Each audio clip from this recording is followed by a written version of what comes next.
Hi guys, welcome to my channel. ఎలా ఉన్నారు మీరంతా? నేనైతే బాగానే ఉన్నాను. ఈరోజు మా అమ్మ చేసిన వంటని మీతో షేర్ చేసుకోబోతున్నాను. ముందుగా కళాయి పెట్టుకోండి, ఆయిల్ వేసుకొని కొంచెం పచ్చిమిర్చి కరివేపాకు వేసుకోండి. ముందుగా టొమాటోని గ్రైండ్ చేసి వేసేసాము ఇందులోని. అది పచ్చివాసన పోయే వరకు వేపుతూ ఉండండి.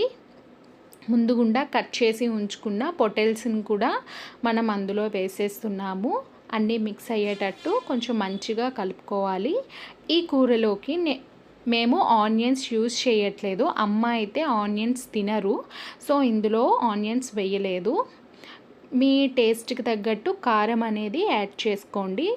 ముందుగుండా మనం 2-3 గంటలని శనగపిండి అనేది శనగపిండి కాదు, శనగపప్పు నానబెట్టుకొని అందులో మనం వేసేస్తున్నాము. మంచిగా కలిసేటట్టు అన్నీ మిక్స్ చేసుకోవాలి.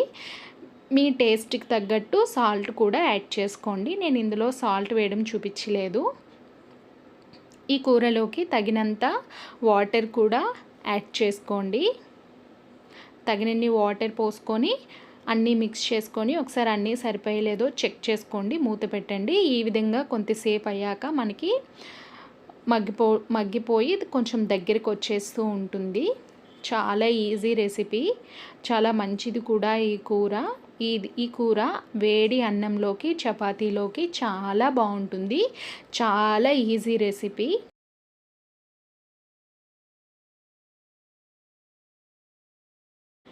మీరు కూడా ట్రై చేయండి. ఈ రెసిపీని ఎలా వచ్చిందో కామెంట్ బాక్స్లో కామెంట్ చేయండి. Please subscribe to my channel. Thank you for watching.